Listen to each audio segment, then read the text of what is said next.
السلام علیکم۔ اتنے دنوں سے یہ بیان چل رہے تھے کہ امریکہ اور ایران کا ٹیبل ٹاک شروع ہوگا اور بات جو ہے وہ کسی یعنی کہ ایک نتیجے پر ختم ہو جائے گی، اور پاکستان اس میں یعنی صف اول میں موجود ہے ان کی صلح کے لیے۔ ابھی جو امریکہ کا نائب صدر ہیں ان کا بیان آ چکا ہے کہ ایران اور امریکہ کا جو بھی ٹیبل ٹاک چل رہی تھی وہ بغیر کسی نتیجے کے کلوز ہو چکی ہے۔ اور اس کے ساتھ ہی یہ خبر آ رہی ہے کہ پاکستان نے اپنے جو بھی طیارے تھے وہ سعودی عرب کے ڈیفنس کے لیے وہاں روانہ کر دیے ہیں، کیونکہ پاکستان اور سعودی عرب کا یہ معاہدہ طے پا چکا ہے اب سے کافی سال پہلے، تقریباً یہ 2019 کی بات ہے جب خان صاحب کی حکومت تھی، کہ اگر دونوں ملک میں سے کسی ایک پر بھی حملہ ہوگا تو دونوں پر شمار کیا جائے گا۔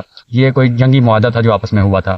اور حال ہی میں یو اے ای نے بھی اپنے جو تھے ڈالرز جو دیے تھے یعنی کہ پاکستان کے پاس، یعنی کہ اس کی اکانومی کو درست کرنے کے لیے وہ بھی واپس مانگ لیے ہیں، جس کے برعکس پاکستان نے کیا اعلان کیا ہے کہ جو بھی بیرون مقیم یعنی بیرون ملک پاکستانیز ہیں ان پر ٹیکس عائد کیا جائے گا پر فرد کے لحاظ سے 10,000 روپیہ۔ اور یہ کام شروع کہاں سے ہوگا؟ یو اے ای سے، یعنی اگر کسی فرد کے ایک گھر کے 5 افراد کسی بیرون ملک میں فرض کے طور پر یو اے میں، ہر ایک ان میں سے 10,000 یعنی کہ جو بھی روپیہ ہے پاکستانی وہ ادا کرے گا۔ شاید یہ 5 سال کے لیے ہے۔ اور بات یہیں پر ختم نہیں ہوتی۔ دوست کہہ رہا تھا کہ ابھی پیٹرول کے پرائسز کم ہوں گی۔ میں نے کہا کہ یار آج تک ہم نے نہیں دیکھا کہ جب بھی قیمتیں اوپر جائیں پھر وہ دوبارہ واپس آ جائیں۔ کہہ رہے تھے کہ عالمی منڈی میں بھی اب ذرا پیٹرول کی قیمتیں کم ہیں، لیکن ہمیں یہاں پر تو کم ہوتی نظر نہیں آ رہی۔ اور جیسے یہ جنگ بندی کے چل رہا تھا کہ جنگ بندی ہو جائے گی، ابھی تک تو کوئی جنگ بندی نہیں ہوئی۔ کہ دکھ تو یہ ہے کہ کوئی بھی اسیر غم نہیں، ہمیں تو لگتا ہے کہ کیوں پھر بھی آنکھ نم نہیں۔ عزیزان محترم، یہ سلسلہ شاید یوں ہی چلتا رہے گا، ہم گفتگو کرتے رہیں گے اور آپ سنتے رہیں گے، لیکن انشاءاللہ ایک دن ایسا ضرور آئے گا کہ جب کوئی ایسا مسیحا آ جائے کہ جو اس قوم کا ہاتھ تھامے، یا شاید آج سے پہلے آئے ہوں اور پھر وہ چلے گئے ہوں۔ اکثر ہم بات کھل کر اس لیے نہیں کر پاتے کیونکہ جو بھی زیادہ بولتا ہے اسے خاموش کر دیا جاتا ہے۔